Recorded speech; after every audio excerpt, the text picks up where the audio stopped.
今天我们就来聊一聊科技圈最近最大的一颗深水炸弹。执掌了苹果帝国15年的 Tim Cook 突然宣布，在2026年9月1日正式退居二线，把 CEO 这个王座交给了现任硬件工程高级的副总裁 John Ternus。库克自己呢，则转任执行董事长，继续在幕后帮苹果搞外交和战略。这可不是一次简单的人事变动。苹果的市值从库克接手时的3500亿美元，一路狂飙到如今的4万亿美元。今天就借着这个契机，扒一扒苹果的第一任精神领袖、现任的搞钱大师以及下一任的背锅侠。Oops， 讲错了，下一任的接班人。看看这一家地表最强的公司到底在盘算什么样的资本逻辑。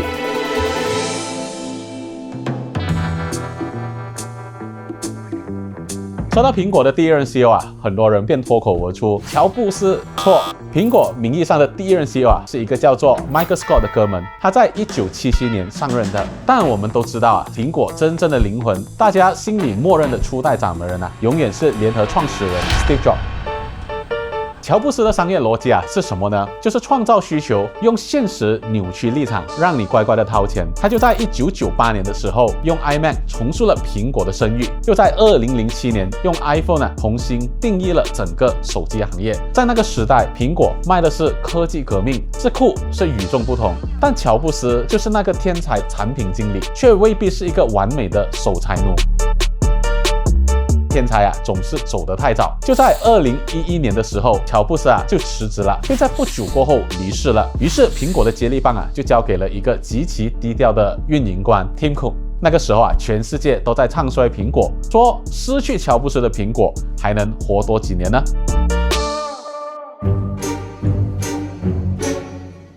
库克呢用了15年的时间回答了这个问题。他就说到我不懂得怎么样去改变这世界，但我太懂得如何将你们的钱装进了苹果的口袋里。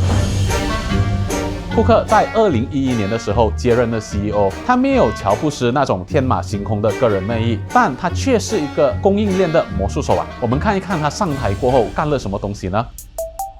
第一，极致的库存和供应链的管理，他砍掉了多余的工厂，把库存周期呢从几个月的时间缩短了仅几天，死死拿着了利润率这个东西。第二，极其心机的品牌套路，那就是绿气泡骑士了。库克把 iPhone 变成了一种社交硬通货。你有没有发现如果你的朋友用安卓手机给你发短信的话，气泡是绿色的，那如果是 iPhone 呢，就是蓝色的。苹果就是故意不急着抹平这种差异，让 iPhone 用户产生了这种社交的优越感。库克呢，甚至曾经在公开场合就直言不讳的对一个要求改善安卓信息体验的粉丝说的 ：“Buy your mom an iPhone。”这种人为制造的社交门槛就保证了 iPhone 长期的销量霸权。再来第三，最恐怖的资本逻辑，服务变现。硬件总有卖不动的一天，但库克早早就盯上了你的长期钱包，他就陆续推出了 Apple Music、Apple TV Plus、Apple Fitness Plus。但你懂最搞笑也是最贼的是什么吗？那就是 iCloud 的免费容量。换作15年前就是5GB，15年后还是5GB。你的照片是越拍越多，5GB 怎么够用呢？所以不知不觉当中你每个月就乖乖的掏钱升级了云空间了。就是靠着这些不起眼的服务，苹果的服务业务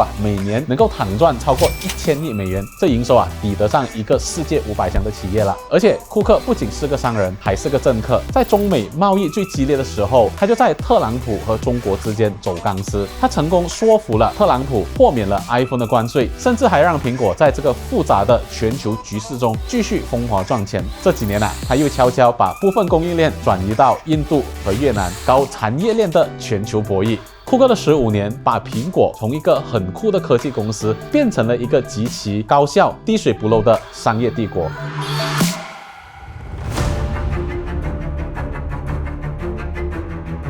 那么2026年9月1日的接班人 John Ternus 到底是什么来头呢？这位老兄今年51岁，几乎和库克当年接班时一样大。他是个纯粹的理工男，2001年时就加入了苹果，之前是负责硬件工程的高级副总裁。所以你们用的 iPad、AirPods， 甚至是极度轻薄的 iPhone Air 和新出来的 MacBook Neo， 都是他带队搞出来的产品。他甚至还主导了把 AirPods 变成了非处方助听器的技术，以及 Apple Watch Ultra 3上的 3D 打印钛金属的材质。那究竟是为什么要选一个搞硬件的人来当 CEO 呢？其实终极原因就是因为苹果现在遇到了最大的危机，那就是 AI 人工智能了。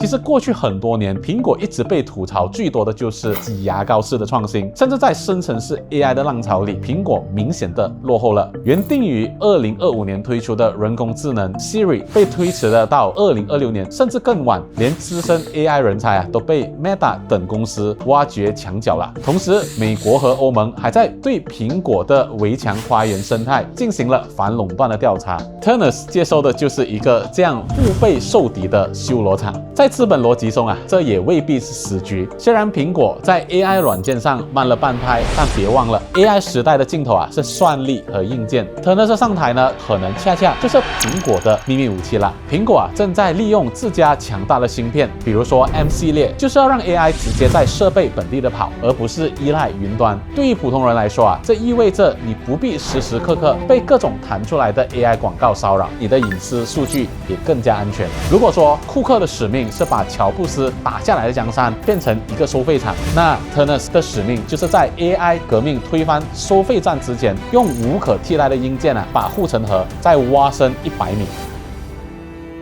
总结来说乔布斯时代的改变世界，到库克时代的疯狂敛财，再到 Turnus 即将面临的 AI 生存战，你就会发现世界上最顶级的公司，它在不同阶段的选角就完全顺应了资本和时代的逻辑了。那作为普通人的我们一边是骂着苹果毫无诚意的 5GB iCloud 和挤牙膏式的更新，一边又无奈在这个庞大的生态当中继续的买单。所以你看到了吗？这就是大公司的阳谋，他们不仅改变了你的生活方式，还接管了你的消费习惯。9月之后，当 Turnus 拿着今年备受瞩目的 iPhone 18 Pro 系列，甚至是可能传说当中折叠式 iPhone 走上发布舞台的时候我们就能看到这一位理工男究竟能不能带着这4万亿的巨轮驶过 AI 时代的惊涛骇浪了。我是 Axwell， 一位一本正经在聊搞钱的人，顺便看一看这个世界到底在演些什么。如果你喜欢这类型的财经科技分享，就请务必点赞、订阅，并且打开小铃铛。我们就下期见。本视频仅为教育以及兴趣的分享，不构成任何投资和法律的建议。